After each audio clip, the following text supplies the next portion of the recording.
বিরতির পর স্বাগত।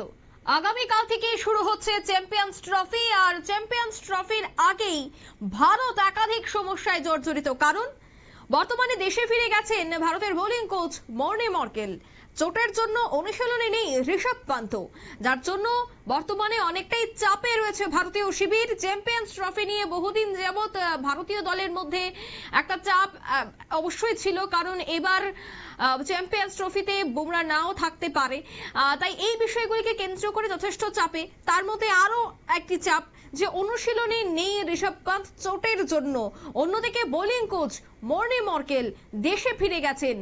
সে বিষয় নিয়ে বিস্তারিত জানবো। টেলিফোন লাইনে যুক্ত হয়ে গেছে ক্রীড়া সাংবাদিক বিপ্লব চন্দ্র। বিপ্লব, চ্যাম্পিয়ন্স ট্রফিতে নামার আগে একাধিক সমস্যায় জর্জরিত ভারত, এখনো পর্যন্ত কি জানতে পারছো?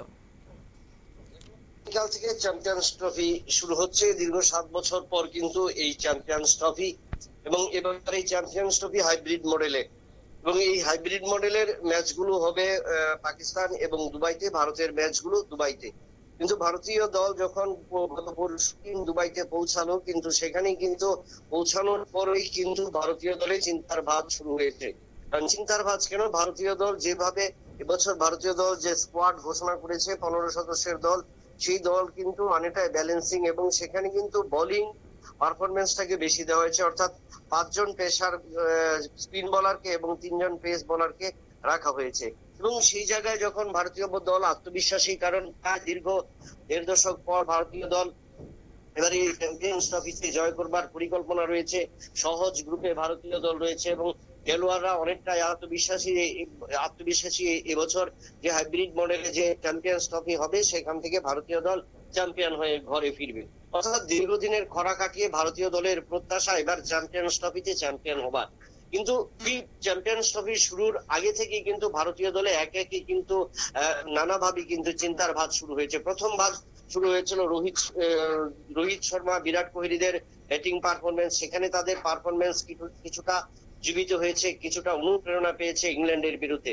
এবং তারপর জসপ্রীত বুমরা ভারতীয় দলে থাকতে পারবেন কিনা, কারণ চোট সমস্যায় তিনি জর্জরিত, এবং তার সেই চোট পরীক্ষার জন্য কিন্তু নিউজিল্যান্ড পাঠানো হয়েছিল তার সিটি স্ক্যান। সেখান থেকে আসার পর কিন্তু যখন সিটি স্ক্যান রিপোর্ট ভালো ছিল, তারপরে কিন্তু ভারতীয় নির্বাচকরা যখন দল ঘোষণা করে 12ই ফেব্রুয়ারি, সেখানে কিন্তু দেখা গেল যে জসপ্রীত বুমরাকে দলের বাইরে রাখা হয়েছে। এখানে হলো ভারতীয় পেস বোলিং এর ক্ষেত্রে একটা চিন্তার ভাঁজ।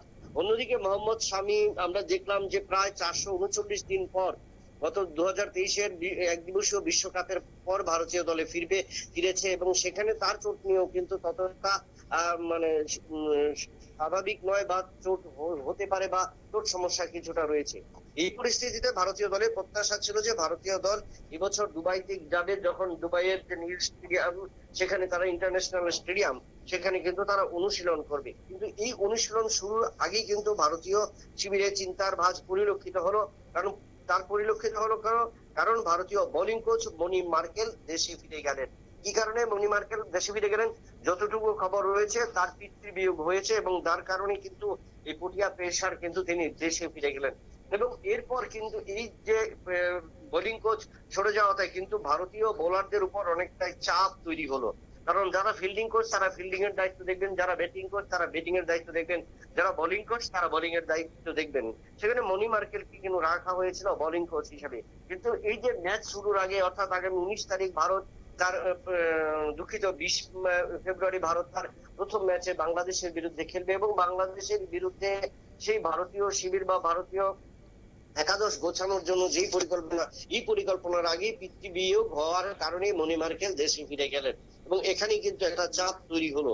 এবং যদিও মনি মার্কেল, যেটা জানা গেছে যে গত 17ই ফেব্রুয়ারি যখন ভারতীয় দল দুবাইতে পৌঁছায়, সেখানেও কিন্তু তিনি ছিলেন না, এবং সেখানে একটা সন্দেহ ছিল যে মনি মার্কেল কি পরে যাবেন নাকি।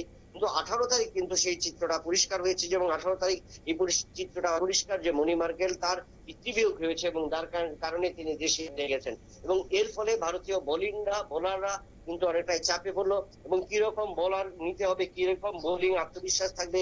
কারণ দুবাইতে এখন পর্যন্ত যেটা খবর, যে দুবাইতে মোট 10টি উইকেট ছিল, সেই 10টি উইকেটের মধ্যে 8টি উইকেটে ম্যাচ অনুষ্ঠিত হয়েছে, 2টো উইকেটে ম্যাচ অনুষ্ঠিত হয়নি।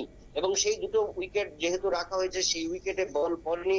বাকি 8টি উইকেটে যে বল পড়েছে, এই 2টি উইকেট, সেই 2টি উইকেট থেকে কি রকম ফায়দা তুলতে পারবেন বোলাররা, পেস বোলাররা সবচেয়ে বেশি লাভবান হবেন বা স্পিন বোলাররা হবেন, সেটা কিন্তু মনি মার্কেলের উপর দায়িত্ব ছিল। কিন্তু এই ম্যাচ শুরুর আগে মনি মার্কেল দেশে ফিরে যাবার কারণে কিন্তু ভারতীয় শিবিরে একটা চিন্তার ভাঁজ এবং ভারতীয় বোলিং লাইন নাপিয়ে কিন্তু একটা চিন্তা শুরু হবে।